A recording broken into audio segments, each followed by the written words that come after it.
Ôi ok ơi nè, nó buông sau liền rất ngay rồi, mưa lực lực ngất đó co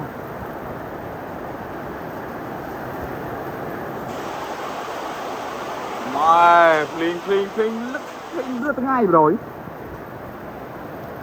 đó co mưa đó lực to có bao lực ơi trong buông sau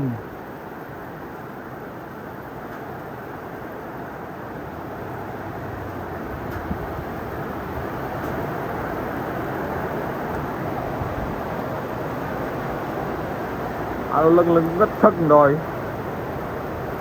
liền rứa từng ngày tạm mà